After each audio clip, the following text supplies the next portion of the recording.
በስመ አብ ወወልድ ወመንፈስ ቅዱስ አሐዱ አምላክ አሜን። ሰላም እግዚአብሔር አምላክ ምስ ኩላና ይኹን። ስድራ ልዑል እግዚአብሔር ከመይ ሰንቢትኩም? አሜን። ልዑል እግዚአብሔር አምላክና ብምሕረቱን ብቸርነቱን ክሳብ ዛኽብርቲ ዕለት ያብፅሕና እሞ ሽሙ ዝኸበረ ዝተመስገነ ይኹን አሜን። ዘመኑ ዘመነ ትንሣኤ እዩ። እግዚአብሔር አምላክ ብትንሣኤኡ ካብ ዝወደቕና የተንስአና። ይሽን በዓል ከምቲ ዝተለመደ መበል 15 መንፈሳዊ መኣዲ ኣብ መዓልቲ ጎይታ ዝብል ሒጀልኩም ቀሪበ ኣለኹ። ንኸብለኩም እየ ስና ምክታል እግዚኣብሔር ይጠዓስ ድዩ? ደቂ ሰባት ቅድሚኦም ዘሎ ነገራት ኩሉ ክፈልጥዎ ስለዘይኽእሉ ሓደ ነገር ምስ ፈፀሙ ነቲ ጉዳይ ከዓ ካብ ትፅቢቶም ወፃኢ ምስ ረኸብዎ ብሰንኩ ድማ ክጠዓሱን ክሓዝኑን ንርኢ ኢና። ስለዚ እዚ ብሰንኪ ጉድለት ዝመፅእ ተግባር ሰብ እውን ብባህሪኡ ፍፁም ከም ዘይኮነ ዘረድአና ፍፁም እዩ። እምበኣር እቲ ካብቲ ሰማያዊ ኣቦኻትኩም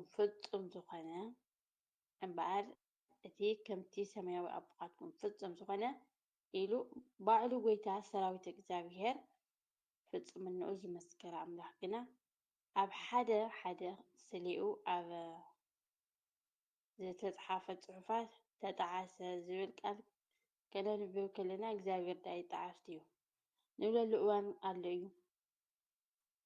ናይ ወዲ ሰብ እንተደኣ መፂና ግና ከምቲ ኣቀዲምና ዝበልናዮ ኣብ ዕለታዊ ሂወቱ እናተጠዓሰ እዩ ዝነብር። እዚ ድማ መግለፂ ድኽመቱ እዩ። ወንጌል ሉቃስ ምዕራፍ 11 ቁፅሪ 4፣ ወንጌል ማቴዎስ ምዕራፍ 21 ቁፅሪ 29፣ 27 ቁፅሪ 3 እቲ ለቅያ ነቢያት ሙሴ ንሱ ጽኑዕ ከውል እዩ፣ ግብሩ ከዓን ፈጽም እዩ፣ ኩሉ መገዱ ድማ ሓቂ እዩ፣ ዓመፅ ዘይብሉ እሙን ኣምላኽ እዩ፣ ንሱ ጻድቕን ቅኑዕን እዩ ተባሂሉ ዝተመስከረሉ ኣምላኽ ዘዳግም ምዕራፍ 32 ቁፅሪ 4 ፍጹም ክስካብ ዝኾነ ጣዕሶ ዝብል ቋንቋ ንዕኡ ኮቶ ከም ዘይስማዕምዖ ኣብ ብዙሓት ቅዱሳት መጻሕፍቲ ተመስኪሩ እዩ። ንኣብነት ካብቶም ጥቅስታት ንርአ እንተዳ ተባሂሉ ኣምላኽ ከይሕሱ ሰብ ኣይኮነን፣ ከይጠዓስ ከዓ ወዲ ሰብ ኣይኮነን፣ ንሱ ነቲ ዝበሎ ይገብሮ፣ ነቲ ዘተስፍሖ ይፍጽሞ ዘኍልቍ ምዕራፍ 23 ቁፅሪ 19። እግዚአብሔር ንስኻ ከም ስርዓት መልክዕ ጼዴቅ ንዘላለም ካህን ኢኻ ኢሉ መሓለ ኣይጠዓስን ከዓ እዩ። መዝሙር ዳዊት 10:4 እግዚአብሔር ከምዚ ዝስዕብ ኢሉ መሓለሉ እዚ መሓለ እውን ኣይጠዓስን እዩ። መዝሙር ዳዊት 132:11 እቲ ክብሪ እስራኤል ዝኾነ ኣምላክ ከይጠዓስ ሰብ ኣይኮነን፣ ንሱ ኣይሕሱን እዩ ከምኡ እውን ኣይጠዓስን እዩ። ቀዳማይ ሳሙኤል ምዕራፍ 15 ቁፅሪ 29 ከመይ እግዚአብሔር ውህበት ምስ ሃበን ምስ ፀውዐን ኣይጠዓስን እዩ። ሮሜ ምዕራፍ 11 ቁፅሪ 29 እምበኣር ክስካብ ክንዲዚ እግዚአብሔር ክጠዓስ ከም ዘይኽእል ምስክርነት ካብ ረኸብና ንምንታይ ደኣ ኣብ መጀመርያ መጽሓፍ ቅዱስ ማለት ኣብ ኦሪት ዘፍጥረት ምዕራፍ 6 ቁፅሪ 6 እግዚአብሔር ከዓ ሰብ ኣብ ምድሪ ብምፍጣሩ ተጠዓሰ ብልቡ ድማ ጓህየ ዝብል ተወሳኺ ድማ ሳኦል ንዓይ ምስ ዝዓበ ስለዝሓደገን ትእዛዘይ ስለዘይፈፀመን ንዕኡ ብምንጋሰይ እጠዓስ ኣለኹ። ቀዳማይ ሳሙኤል ምዕራፍ 15 ቁፅሪ 11 እግዚአብሔር ድማ ነቲ ንህዝቡ ክገብሮ ኢሉ ተዛሪብዎ ዝነበረ ክፉእ ተጠዓሰሉ። ዘጸአት 32 ቁፅሪ 17 ኣምላኽ ንኢየሩሳሌም ከጥፍኣ መልኣኽ ሰደደላ። እቲ መልኣኽ ከጥፍኣ ከሎ ርኡ ከዓ በቲ ክፉእ ተጠዓሰ።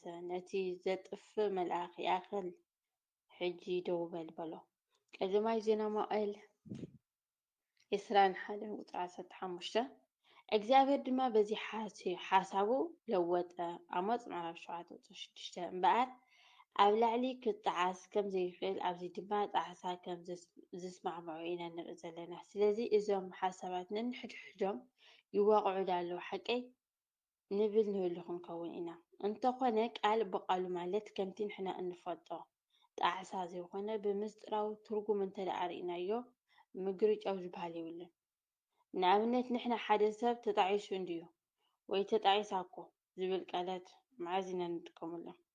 ምስ ተኣቢሱ ፀኒሑ ክዕረቅ ከሎ ወይ ድማ ሰናይ ተግባር ካብ ምፍፃም ልቦና ኣትሪርና ፀኒሕና በቃ ሕጅስ ክኸይድ ኣብ ንብለሉ እዋን እዩ። እዚ ማለት ካብ ፅቡቅ መንገዲ ናብ መንገዲ ክፍኣት ኣብ ንኸደሉ ኣብ ንእብሰሉ ወይ ከዓ ብሃንደበት ተደፋፊና ሕማቅ ስራሕ ኣብ ንሰርሐሉ ክንምለስ ከለና ኢና ተጣዒሰ ዝብል ዘረባ እንዘረብ። እዚ ድማ ሕማቅ ክንፈፅም ከለና እንታይ ከም ዘጋጥመና ከይፈለጥና ብሃንደበት ተደፋፊና ንገብሮ ምዃኑ ርዱእ እዩ። ብዘይፍላጥ ስለ እንገብሮ ኢና ድማ ድሓር ተጣዒሰ ንብለሉ። እንተኾነ ብዙሕ ግዜ ኮነ ኢልና እናፈለጥና ዝገበርናዮ ኣይንጣዓሰሉን ኢና እምበኣር ከምዚ እንተደኣ ኮይኑ ማለት ጣዕሳ ደቂ ሰባት ኣቐዲምካ ካብ ዘይምፍላጥ እዩ ዝመፅእ እንተይልና እሞ እግዚኣብሄር ከደኣ ኣቐዲሙ ዝኸውን ነገራት ኣይፈልጥን እዩ ከይንብል ካብኡ ዝስውር ነገር የለን። ኩሉ ኣብ ቅድሚ ዓይኑ ስጡሕ እዩ። ጉድለት ዝበሃል እውን የብሉን። ዘዳግም ምዕራፍ 32-4 ወንጌል ማቴዎስ ምዕራፍ 5-48 ዕብራውያን ምዕራፍ 4-13 ስለዚ ስለምንታይ እግዚኣብሔር ተጣዓሰ ዝብል ቋንቋ ተፃሒፉ ዝብል ቅድሚ ምምላስና ነዚ ነገር እዚ ከብረህልና ዝኽእል ኣብ ዕለታዊ ሂወትና ካብ እንጥቀመሎም ቋንቋታት እስኪ ንርአ። ንኣብነት ንሓደ ሓሳዊ ሰብ መጠን ሕሰቱ ምግላፅ እዚ ሰብ እዚ ክንደይ ይሕሱ እዩ ሰማይን ምድርን ኣላግፍ የብላ ንብል ኢና። እንተኾነ ክብደት ሕሰቱ ንምግላፅ ደኣ እምበር ሰማይን ምድርን ተላጊቦም ኣይፈልጡን እዮም። ካልኣይ ድማ ደቂ ሰባት ሰማይ ጠንቀር ጠቀስ ማለት ጠንቋር ጠቀስ ግንቢ ዘለዎ ከተማ ንስራሕ ሰምና ከዓ ንፅውዕ ከም ዝተባሃለሉ ዘፍጥረት ምዕራፍ 11-4 ይምስክረልና እዩ። እንተኾነ ነዊሕ ግንቢ ማለቶም እምበር ንሰማይ ዝፀጋዕ ወይ ከዓ ግንቢ ንስራሕ ከም ዘይብሉ ርዱእ ነገር እዩ። ንስኺ ከዓ ኣተይ ቅፍርናሆም ክስካዕ ሰማይ እኳ እንተለዓልኺ ክስካብ ሲኦል ክትወድቕ ኢኺ ዝብል ቃል እውን ቅፍርናሆም ብዕብየት ሃፍታ ኮነ ብኽፍኣታ ካብ ከባቢኣ ኣዝያ ግንንቲ ከም ዝነበረት ንምንጋር እምበር ክስካብ ሰማይ ወይ ከዓ ንሰማይ ተፀጊዓቶ ነይራ ማለት ከም ዘይኮነ ንፁር ነገር እዩ። ማቴዎስ ምዕራፍ 11-23 ራብዓይ ድማ ስለዚ እግዚኣብሔር እውን ብተመሳሳሊ ክብደት ናይ በደሎም መግለፂ ስለ ዝሰኣነሉ ደኣ ተጣዓሰ ዝብል ቃል ገለፆ እምበር ኣብ ባህሪኡ ዝተጣዓሰ ዝበሃል የለን። ብካሊእ መገዲ ተጣዓሰ ዝብል ቃል ሓዘነሎም ራሕራሐሎም ብዝብል ይትርጎም እዩ። ንኣብነት ነዞም ዝስዕቡ ጥቅስታት ኣብ ላዕሊ ከም ዝረኣናዮም ደጊምና ምስ ነንብብ ተጣዓሰ ዝብል ቃል ኣብ ማእኸሎም ንረክብ ኢና። ቀዳማይ ዜና መዋዕል 21-15 ዘፀአት 32-14 ትንቢት ዮናስ ምዕራፍ 4-2 እዚ ድማ ነቲ ብሰንኪ በደሎም ኣብ ልዕሊኦም ክወርዶ ሓሲብዎ ዝነበረ መቕዘፍቲ ራህሪሁ ብዓይኒ ምሕረት ጠመቶም ማለት እዩ። ሰብ ብምፍጣሩ ተጣዓሰ ንሳኦል ብምንጋሱ ተጣዓሰ ክበሃል ከሎ እውን ኣቐዲሙ እዚ ኩሉ ኣይመፅን እዩ ኢሉ ስለዝሓሰበ ዘይኮነ ተጣዓሰ ዝብል ዘሎ ንኽፍኣት ተግባሮም መግለፂ ስለዝሰኣነሉ እዩ በዚ ቋንቋ እዚ ዝገለፆ እምበኣር ቅዱስ ኤፍሬም ብዛዕባ እዚ ኣመልኪቱ ካብ ዝተዛረቦ ቃል ርኢና ርእስና ክንዛዝሞ ኢና። እግዚኣብሔር ተጣዓሰ ክበሃል ከሎ ዘፍጥረት 6:6 ነቲ ዝመፅእ ወለዶ ሓጢኣቶም ክስካብ ክንደይ ከቢድ ከም ዝነበረ ምግላፅ እምበር ደቂ ሰባት ከምዚ ከም ዝኾኑ ከይፈለጠ ስለዝፀንሐ ኣይኮነን ተጣዓሰ ዝበለ። ካልኣይ ፈትሒ እግዚኣብሔር ንምግላፅ እዩ ከምኡ ዝበለ። ምክንያቱ ብውዑይ ማይ ከጥፍኦም ከሎ ብዘይ ምክንያት ኣይነበረን። እቲ ዓመፀኛ ወለዶ ነዚ ሰሚዑ ክፈርህን ብልቡ ተጣዓሰ ክብልን ደኣ እምበር ኣብኡ ኣብ ፈጣሪ ጣዕሳ ሃልዩ ኣይኮነን ተጣዓሰ ዝበለ። ኣብ ስራሕ እግዚኣብሔር ጉድለት ተሃልዩ ነይሩ ነቲ ምስ ፈጠሮም ከም ዝጣዓስ ዝገበሮ ፍጥረት ወዲ ሰብ መርከብ ሰሪሑ ኣይመድሓኖን ነይሩ። ነቶም ዘጠዓስዎ ኩሎም እውን ኣጥፊኡ ካሊእ ሓድሽ ዓለም መፈጠረ። ስለዚ ኣስተውዕሉ፣ ዘጠዓሰ ክብል ከሎ